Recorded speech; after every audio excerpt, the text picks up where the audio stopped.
Hi, Kat. Since I can't be there in person, I figured this would be the next best thing. I'll just send you a video. I'm going to read you a short story. The story is The Purity of the Turf by P.G. Wodehouse. After that, life at Twing jogged along pretty peacefully for a bit. Twing is one of those places where there isn't a frightful lot to do, nor any very hectic excitement to look forward to. In fact, the only event of any importance on the horizon, as far as I could ascertain, was the annual village school treat. One simply filled in the time by loafing about the grounds, playing a bit of tennis, and avoiding young Bingo as far as was humanly possible. This last was a very necessary move if you wanted a happy life, for the Cynthia affair had jarred the unfortunate mutt to such an extent that he was always waylaying one and decanting his anguished soul. And when, one morning, he blew into my bedroom while I was toying with a bit of breakfast, I decided to take a firm line from the start. I could stand having him moaning all over me after dinner and even after lunch, but at breakfast, no. We Worcesters are amiability itself, but there is a limit. "Now, look here, old friend," I said. "I know your bally heart is broken and all that, and at some future time I shall be delighted to hear all about it, but—" "I didn't come to talk about that." "No? Oh, good egg." "The past," said young Bingo, "is dead. Let us say no more about it." "Righto." "I have been wounded to the very depths of my soul, but don't speak about it." "I won't." "Ignore it. Forget it." "Absolutely." I hadn't seen him so dashed reasonable for days. "What I came to see you about this morning, Bertie," he said, fishing a sheet of paper out of his pocket, "was to ask if you would care to come in on another little flutter." If there is one thing we Worcesters are simply dripping with, it is sporting blood. I bolted the rest of my sausage and sat up and took notice. "Proceed," I said. "You interest me strangely, old bird." Bingo laid the paper on the bed. "On Monday week," he said, "you may or may not know, the annual village school treat takes place. Lord Wickhammersley lends the hall grounds for the purpose. There will be games, and a conjurer, and cocoa-nut shies, and tea in a tent, and also sports." "I know. Cynthia was telling me." Young Bingo winced. "Would you mind not mentioning that name? I'm not made of marble." "Sorry." "Well, as I was saying, this jamboree is slated for Monday week. The question is, are we on?" "How do you mean, are we on?" "I am referring to the sports. Steggles did so well out of the sermon handicap that he has decided to make a book on these sports. Punters can be accommodated at ante-post odds or starting price according to their preference. I think we ought to look into it," said young Bingo. I pressed the bell. "I'll consult Jeeves. I don't touch any sporting proposition without his advice. Jeeves," I said as he drifted in, "rally round." "Sir?" "Stand by. We want your advice." "Very good, sir." "State your case, Bingo." Bingo stated his case. "What about it, Jeeves?" I said. "Do we go in?" Jeeves pondered to some extent. "I am inclined to favor the idea, sir."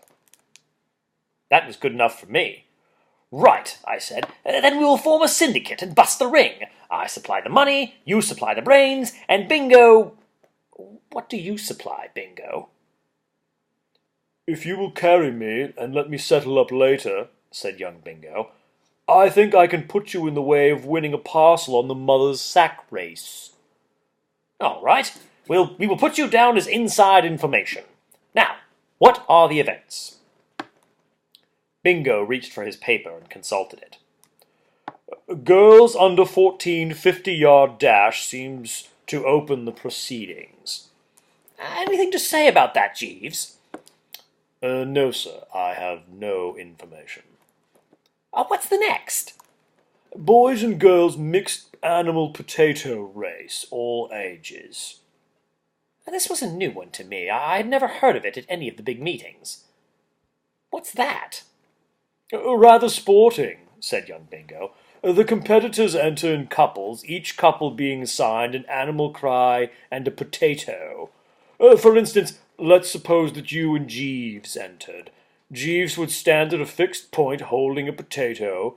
You would have your head in a sack, and you would grope about trying to find Jeeves and making a noise like a cat. Jeeves also making a noise like a cat. Other competitors would be making noises like cows and pigs and dogs and so on, and groping about for their potato holders, who would also be making noises like cows and pigs and dogs and so on. I stopped the poor fish. Jolly if you're fond of animals, I said, but on the whole... Precisely, sir, said Jeeves. I wouldn't touch it. Too open, what? Exactly, sir. Very hard to estimate form. Carry on, Bingo. Where do we go from there? Mother's sack race. Ah, that's better. This is where you know something. A gift from Mrs. Penworthy, the tobacconist's wife, said Bingo confidently. I was in at her shop yesterday buying cigarettes, and she told me she had won 3 times at fairs in Worcestershire. She moved to these parts only a short time ago, so nobody knows about her. She promised me she would keep herself dark, and I think we could get a good price. Risk a tenner each way, Jeeves, what? I think so, sir. Girls open egg and spoon race, said Bingo. How about that? I doubt if it would be worth the while to invest, sir, said Jeeves. I am told it is a certainty for last year's winner, Sarah Mills, who will doubtless start an odds-on favourite. Good, is she? They tell me in the village that she carries a beautiful egg, sir. Then there's the obstacle race, said Bingo. Risky, in my opinion. Like betting on the Grand National. Father's hat-trimming contest, another speculative event. That's all, except for the choir boy's 100 yards handicap for a pewter mug presented by the vicar, open to all whose voices have not broken before the second Sunday in Epiphany. Willie Chambers won last year in a canter, receiving 15 yards. This time he will probably be handicapped out of the race. I don't know what to advise. If I might make a suggestion, sir. I Jeeves with interest. I don't know that I'd ever seen him look so nearly excited. You've got something up your sleeve?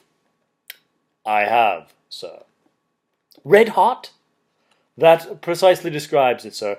I think I may confidently assert that we have the winner of the choir boy's handicap under this very roof, sir. Harold, the page boy. Page boy? Do you mean the tubby little chap in buttons one sees bobbing about here and there? Why, dash it, Jeeves, nobody has a greater respect for your knowledge of form than I have, but I'm hanged if I can see Harold catching the judge's eye. He's practically circular, and every time I've seen him, he's been leaning up against something, half asleep. He receives 30 yards, sir, and could win from scratch. The boy is a flyer. How do you know? Jeeves coughed, and there was a dreamy look in his eye. I was as much astonished as yourself, sir, when I first became aware of the lad's capabilities. I happened to pursue him one morning with the intention of fetching him a clip on the side of the head. Great Scott, Jeeves, you? Yes, sir. The boy is of an outspoken disposition, and had made an opprobrious remark respecting my personal appearance. What did he say about your appearance? I have forgotten, sir, said Jeeves, with a touch of austerity. But it was opprobrious. I endeavoured to correct him, but he outdistanced me by yards and made good his escape. But I say, Jeeves, that this is sensational. And yet If he's such a sprinter, why hasn't anybody in the village found it out? Surely he plays with the other boys? No, sir. As his lordship's page boy, Harold does not mix with the village lads. Bit of a snob, what? He is somewhat acutely alive to the existence of class distinctions, sir.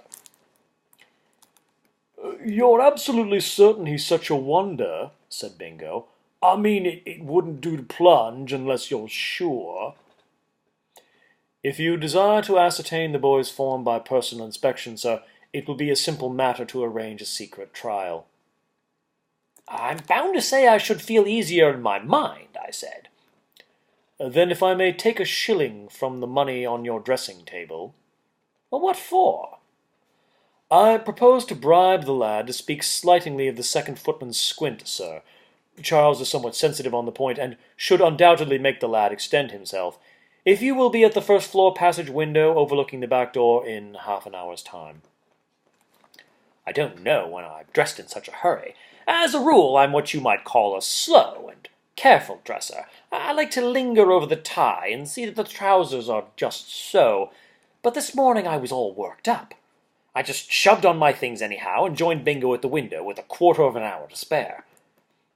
The passage window looked down onto a broad sort of paved courtyard, which ended after about 20 yards in an archway through a high wall. Beyond this archway you got onto a strip of the drive, which curved round for another 30 yards or so, till it was lost behind a thick shrubbery. I put myself in the stripling's place and thought what steps I would take, with the second footman after me.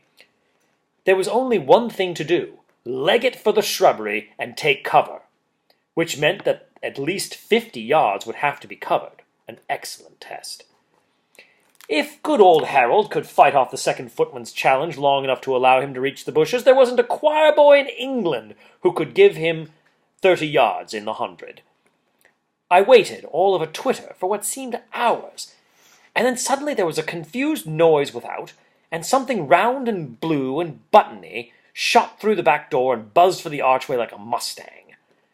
And about 2 seconds later out came the second footman, going his hardest. There was nothing to it. Absolutely nothing. The field never had a chance. Long before the footman reached the halfway mark, Harold was in the bushes throwing stones. I came away from the window thrilled to the marrow, and when I met Jeeves on the stairs I was so moved that I nearly grasped his hand. "Jeeves," I said, "no discussion! The Worcester shirt goes on this boy!" "Very good, sir," said Jeeves. The worst of these country meetings is that you can't plunge as heavily as you would like when you get a good thing, because it alarms the ring. Steggles, though pimpled, was, as I have indicated, no chump, and if I had invested all I wanted to, he would have put 2 and 2 together. I managed to get a good solid bet down for the syndicate, however, though it did make him look thoughtful. I heard in the next few days that he had been making searching inquiries in the village concerning Harold, but nobody could tell him anything, and eventually he came to the conclusion, I suppose, that I must be having a long shot on the strength of that 30-yard start. Public opinion wavered between Jimmy Good, receiving 10 yards at 7-2, and Alexander Bartlett with 6-yard start at 11-4. Willie Chambers, scratch, was offered to the public at 2-1, but found no takers. We were taking no chances on the big event, and directly we had got our money on it, a nice 100-12 Harold was put into strict training. It was a wearing business, and I can understand now why most of the big trainers are grim, silent men who look as though they had suffered. The kid wanted constant watching. It was no good talking to him about honor and glory and how proud his mother would be when he wrote and told her he had won a real cup. The moment blighted Harold discovered that training meant knocking off pastry, taking exercise, and keeping away from the cigarettes, he was all against it, and it was only by unceasing vigilance that we managed to keep him in any shape at all. It was the diet that was the stumbling block. As far as exercise went, we could generally arrange for a sharp dash every morning, with the assistance of the second footman. It ran into money, of course, but that couldn't be helped. Still, when a kid has simply to wait till the butler's back is turned to have the run of the pantry, and has only to nip into the smoking room to collect a handful of the best Turkish, training becomes a rocky job. We could only hope that on the day his natural stamina would pull him through. And then one evening young Bingo came back from the links with a disturbing story. He had been in the habit of giving Harold mild exercise in the afternoons by taking him out as a caddy. At first he seemed to think it humorous, the poor chump. He bubbled over with merry mirth as he began his tale. I say, rather funny this afternoon, he said. You ought to have seen Steggles's face. Seen Steggles's face? What for? When he saw young Harold sprint, I mean. I was filled with a grim foreboding of an awful doom. Good heavens! You didn't let Harold sprint in front of Steggles! Young Bingo's jaw dropped. I never thought of that, he said gloomily. It wasn't my fault. I was playing around with Steggles, and after we'd finished we went into the clubhouse for a drink, leaving Harold with the clubs outside. In about 5 minutes we came out, and there was the kid on the gravel practicing swings with Steggles' driver and a stone. When he saw us coming, the kid dropped the club and was over the horizon like a streak. Steggles was absolutely dumbfounded, and I must say it was a revelation even to me. The kid certainly gave of his best. Of course it's a nuisance in a way, but I don't see, on second thoughts, said Bingo, brightening up, what it matters. We're on at a good price. We've nothing to lose by the kid's form becoming known. I take it he will start odds on, but that doesn't affect us. I looked at Jeeves. Jeeves looked at me. It affects us all right if he doesn't start at all. Precisely, sir. What do you mean? Asked Bingo. If you ask me, I said, I think Steggles will try to nobble him before the race. Good Lord, I never thought of that. Bingo blenched. You don't think he would really do it? I think he would have a jolly good try. Steggles is a bad man. From now on, Jeeves, we must watch Harold like hawks. Undoubtedly, sir. Ceaseless vigilance, what? Precisely, sir. You wouldn't care to sleep in his room, Jeeves? No, sir, I should not. No, nor would I, if it comes to that. But dash it all, I said. We're letting ourselves get rattled. We're losing our nerve. This won't do. How can Steggles possibly get at Harold, even if he wants to? There was no cheering young Bingo up. He's one of those birds who simply leap at the morbid view, if you give them half a chance. There are all sorts of ways of nobbling favourites, he said in a sort of deathbed voice. You ought to read some of these racing novels. In Pipped on the Post, Lord Jasper Mauleverer is as near as Toucher outed Bonnie Betsy by bribing the head lad to slip a cobra into her stable the night before the Derby. What are the chances of a cobra biting Harold, Jeeves? Slight, I should imagine, sir. And in such an event, knowing the boy as intimately as I do, my anxiety would be entirely for the snake. Still, unceasing vigilance, Jeeves. Most certainly, sir. I must say, I got a bit fed with young Bingo in the next few days. It's all very well for a fellow with a big winner in his stable to exercise proper care, but in my opinion, Bingo overdid it.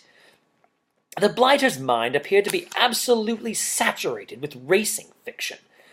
And in stories of that kind, as far as I could make out, no horse is ever allowed to start in a race without at least a dozen attempts to put it out of action. He stuck to Harold like a plaster. Never let the unfortunate kid out of his sight. Of course, it meant a lot to the poor old egg if he could collect on this race, because it would give him enough money to chuck his tutoring job and get back to London. But all the same, he needn't have awakened me at 3 a.m, twice running. Once to tell me we ought to cook Harold's food ourselves to prevent doping. The other time to say that he had heard mysterious voices in the shrubbery. But he reached the limit, in my opinion, when he insisted on my going to evening service on Sunday, the day before the sports. Why on earth, I said, never being much of a lad for evensong. Well, I can't go myself. I shan't be here. I've got to go to London today with young Egbert. Egbert was Lord Wickhammersley's son, the one Bingo was tutoring. He's going for a visit down in Kent, and I've got to see him off at Charing Cross. It's an infernal nuisance. I shan't be back till Monday afternoon. In fact, I shall miss most of the sports, I expect. Everything, therefore, depends on you, Bertie. But why should either of us go to evening service? Us? Harold sings in the choir, doesn't he? Well, what about it? I can't stop him dislocating his neck over a high note, if that's what you're afraid of. Fool! Steggles sings in the choir too. There may be dirty work after the service. What absolute rot! Is it? Said young Bingo. Well, let me tell you that in Jenny, the girl jockey, the villain kidnapped the boy who was to ride the favourite the night before the big race, and he was the only one who understood and could control the horse. And if the heroine hadn't dressed up in riding things and— Oh, all right. But if there's any danger, it seems to me the simplest thing would be for Harold not to turn out on Sunday evening. He must turn out. You seem to think the infernal kid is a monument of rectitude, beloved by all. He's got the shakiest reputation of any kid in the village. His name is as near being mud as it can jolly well stick. He's played hooky from the choir so often that the vicar told him if one more thing happened, he would fire him out. Nice chumps we should look if he was scratched the night before the race. Well, of course, that being so, there was nothing for it but to toddle along. There's something about evening service in a country church that makes a fellow feel drowsy and peaceful.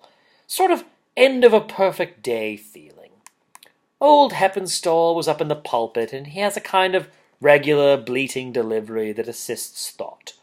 They had left the door open, and the air was full of a mixed scent of trees and honeysuckle and mildew and villagers' Sunday clothes. As far as the eye could reach, you could see farmers propped up in restful attitudes, breathing heavily. And the children in the congregation who had fidgeted during the earlier part of the proceedings were now lying back in a surfeited sort of coma. The last rays of the setting sun shone through the stained glass windows. Birds were twittering in the trees. The women's dresses crackled gently in the stillness. Peaceful. That's what I'm driving at. I felt peaceful. Everybody felt peaceful. And that is why the explosion, when it came, sounded like the end of all things. I call it an explosion because that was what it seemed like when it broke loose. One moment a dreamy hush was all over the place, broken only by old Heppenstall talking about our duty to our neighbours, and then suddenly a sort of piercing, shrieking squeal that got you right between the eyes and ran all the way down your spine and out at the soles of the feet. Ee! Wee! Ee! It sounded like about 600 pigs having their tails twisted simultaneously. But it was simply the kid Harold, who appeared to be having some species of fit. He was jumping up and down and slapping at the back of his neck, and about every other second he would take a deep breath and give out another of the squeals. Well, I mean, you can't do that sort of thing in the middle of the sermon during evening service without exciting remark. The congregation came out of its trance with a jerk and climbed on the pews to get a better view. Old Heppenstall stopped in the middle of a sentence and spun around. And a couple of vergers, with great presence of mind, bounded up the aisle like leopards, collected Harold, still squealing, and marched him out. They disappeared into the vestry, and I grabbed my hat and legged it round to the stage door, full of apprehension and what-not.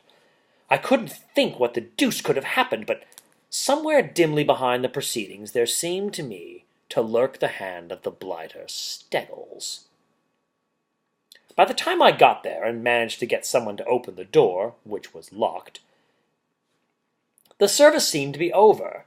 Old Heppenstall was standing in the middle of a crowd of choir boys and vergers and sextons and what-not, putting the wretched Harold through it with no little vim. I had come in at the tail end of what must have been a fairly fruity oration. Wretched boy! How dare you! I got a sensitive skin! This is no time to talk about your skin! Somebody put a beetle down my back! Absurd! I felt it wriggling! Nonsense! Sounds pretty thin, doesn't it? Said someone at my side. It was Steggles, dash him. Clad in a snowy surplice or cassock or whatever they call it, and wearing an expression of grave concern, the blighter had the cold, cynical crust to look me in the eyeball without a blink. "Did you put a beetle down his back?" I cried. "Me?" said Steggles. "Me?" Old Heppenstall was putting on the black cap. "I do not credit a word of your story, wretched boy. I have warned you before, and now the time has come to act. You cease from this moment to be a member of my choir. Go, miserable child!" Steggles plucked at my sleeve. "In that case," he said, "those bets, you know, I'm afraid you lose your money, dear boy. It's a pity you didn't put it on SP. I always think SP's the only safe way." I gave him one look. Not a bit of good, of course. "And they talk about the purity of the turf," I said. And I meant it to sting, by Jove.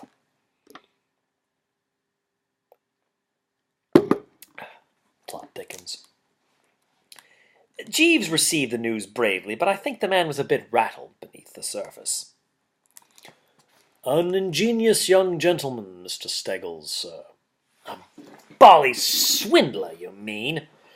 Perhaps that would be a more exact description. However, these things will happen on the turf, and it is useless to complain. "I wish I had your sunny disposition, Jeeves." Jeeves bowed. "We now rely, then, it would seem, sir, almost entirely on Mrs. Penworthy. Should she justify Mr. Little's encomiums and show real class in the mother's sack race, our gains will just balance our losses." "Yes, but that's not much consolation when you've been looking forward to a big win." "It is just possible that we may still find ourselves on the right side of the ledger after all, sir. Before Mr. Little left, I persuaded him to invest a small sum for the syndicate of which you were kind enough to make me a member, sir, on the girls' egg and spoon race." "On Sarah Mills?" "No, sir, on a long-priced outsider. Little Prudence Baxter, sir, the child of his lordship's head gardener. Her father assures me she has a very steady hand. She is accustomed to bring him his mug of beer from the cottage each afternoon, and he informs me she has never spilled a drop."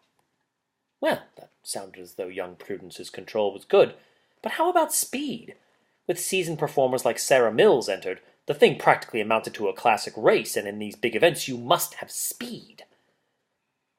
"I am aware that it is what is termed a long shot, sir. Still, I thought it judicious." "You backed her for a place too, of course?" Yes, sir, each way."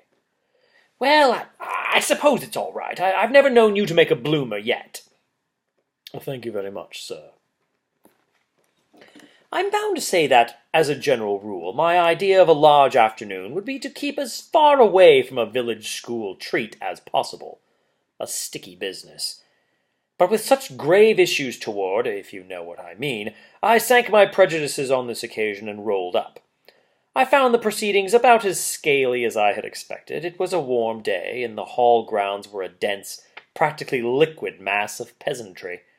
Kids seethed to and fro. One of them, a small girl of sorts, grabbed my hand and hung on to it as I clove my way through the jam to where the mother's sack race was to finish. We hadn't been introduced, but she seemed to think I would do as well as anyone else to talk to about the rag doll she had won in the lucky dip, and she rather spread herself on the topic.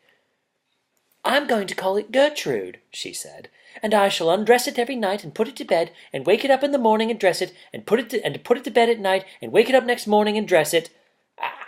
I say, old thing," I said, "I don't want to hurry you and all that, but you couldn't condense it a bit, could you? I'm rather anxious to see the finish of this race. The Worcester fortunes are by way of hanging on it." I'm going to run in a race soon, she said, shelving the doll for the nonce and descending to ordinary chit-chat. Yes, I said, distrait, if you know what I mean, and trying to peer through the chinks in the crowd. Well, what race is that? Egg and spoon. No, really? Are you Sarah Mills? No, registering scorn. I'm Prudence Baxter. Naturally, this put our relations on a different footing. I gazed at her with considerable interest. One of the stable. I must say she didn't look much of a flyer. She was short and round. Bit out of condition, I thought. I say, I said, that being so, you mustn't dash about in the hot sun and take the edge off yourself. You must conserve your energies, old friend. Sit down here in the shade. Don't want to sit down. Well, take it easy, anyhow. The kid flitted to another topic like a butterfly hovering from flower to flower. I'm a good girl, she said. I bet you are. I hope you're a good egg and spoon racer, too. Harold's a bad boy. Harold squealed in church and isn't allowed to come to the treat. I'm glad, continued this ornament of her sex, wrinkling her nose virtuously, because he's a bad boy. He pulled my hair Friday. Harold isn't coming to the treat. Harold isn't coming to the treat. Harold isn't coming to the treat, she chanted, making a regular song out of it. Don't rub it in, my dear old gardener's daughter, I pleaded. You don't know it, but you've hit on rather a painful subject. Ah, Wooster, my dear fellow. So have you made friends with this little lady? It was old Heppenstall, beaming pretty profusely, life and soul of the party. I'm delighted, my dear Wooster, he went on, quite delighted at the way you young men are throwing yourselves into the spirit of this little festivity of ours. Oh, yes, I said. Oh, yes, even Rupert Steggles. I must confess that my opinion of Rupert Steggles has materially altered for the better this afternoon. Mine hadn't, but I didn't say so. I've always considered Rupert Steggles, between ourselves, a rather self-centred youth, and by no means the kind who would put himself out to further the enjoyment of his fellows, and yet twice within the last half-hour I have observed him escorting Mrs. Penworthy, our worthy tobacconist's wife, to the refreshment tent. I left him standing. I shook off the clutching hand of the Baxter kid and harried it rapidly to the spot where the mother sack race was just finishing. I had a horrid presentiment that there had been more dirty work at the crossroads. The first person I ran into was young Bingo. I grabbed him by the arm. Who won? I don't know. I didn't notice. There was bitterness in his voice. It wasn't Mrs. Penworthy, dash her. Bertie, that hound Steggles is nothing more nor less than one of our leading snakes. I don't know how he heard about her, but he must have got onto it that she was dangerous. Do you know what he did? He lured that miserable woman into the refreshment tent 5 minutes before the race and brought her out so weighed down with cake and tea that she blew up in the first 20 yards, just rolled over and lay there. Well, thank goodness we still have Harold. I gaped at the poor chump. Harold? Haven't you heard? Heard? Bingo turned a delicate green. Heard what? I haven't heard anything. I arrived only 5 minutes ago. Came here straight from the station. What has happened? Tell me. I slipped him the information. He stared at me for a moment in a ghastly sort of way, then with a hollow groan tottered away and was lost in the crowd. A nasty knock, poor chap. I didn't blame him for being upset. They were clearing the decks now for the egg and spoon race, and I thought I might as well stay where I was and watch the finish. Not that I had much hope. Young Prudence was a good conversationalist, but she didn't seem to me to be the build for a winner. As far as I could see through the mob, they got off to a good start. A short, red-haired child was making the running with a freckled blonde second, and Sarah Mills lying up an easy third. Our nominee was straggling along with the field, well behind the leaders. It was not hard, even as early as this, to spot the winner. There was a grace, a practiced precision in the way Sarah Mills held her spoon that told its own story. She was cutting out a good paste, but her egg didn't even wobble. A natural egg and spooner, if ever there was one. Class will tell. 30 yards from the tape, the red-haired kid tripped over her feet and shot her egg into the turf. The freckled blonde fought gamely, but she had run herself out halfway down the straight, and Sarah Mills came past and home on a tight rein by several lengths. A popular winner. The blonde was second. A sniffling female in blue gingham beat a pie-faced kid in pink for the place money, and Prudence Baxter, Jeeves's long shot, was either fifth or sixth. I couldn't see which. And then I was carried along with the crowd to where old Heppenstall was going to present the prizes. I found myself standing next to the man Steggles. "Hello, old chap," he said, very bright and cheery. "You've had a bad day, I'm afraid." I looked at him with silent scorn. Lost on the blighter, of course. "It's not been a good meeting for any of the big punters," he went on. "Poor old Bingo Little went down badly over that egg and spoon race." I hadn't been meaning to chat with the fellow, but I was startled. "How do you mean badly?" I said. He had only a small bet on."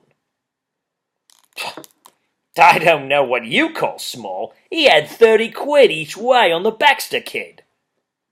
The landscape reeled before me. "What?" 30 quid at 10 to 1. I thought he must have heard something, but apparently not. The race went by the form book all right. I was trying to do sums in my head. I was just in the middle of working out the syndicate's losses when old Heppenstall's voice came sort of faintly to me out of the distance. He had been pretty fatherly and debonair when ladling out the prizes for the other events, but now he had suddenly grown all pained and grieved. He peered sorrowfully at the multitude. "With regard to the girls' egg and spoon race, which has just concluded," he said, "I have a painful duty to perform. Circumstances have arisen which it is impossible to ignore. It is not too much to say that I am stunned." He gave the populace about 5 seconds to wonder why he was stunned, and then went on. 3 years ago, as you are aware, I was compelled to expunge from the list of events at this annual festival the Father's Quarter Mile, owing to reports coming to my ears of wagers taken and given on the result at the village inn, and a strong suspicion that on at least one occasion the race had actually been sold by the speediest runner. That unfortunate occurrence shook my faith in human nature, I admit. But still there was one event at least which I confidently expected to remain untainted by the miasma of professionalism. I allude to the girls' egg and spoon race. It seems, alas, that I was too sanguine." He stopped again and wrestled with his feelings.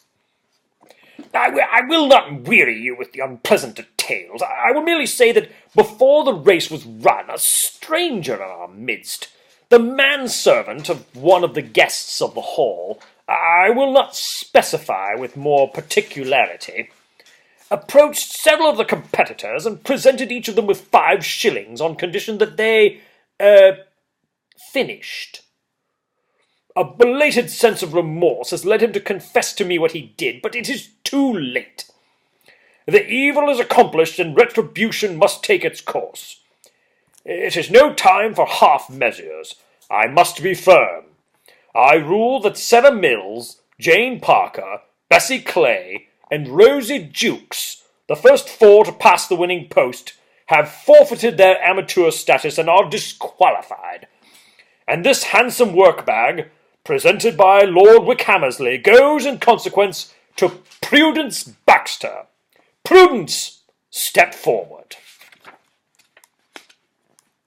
The end.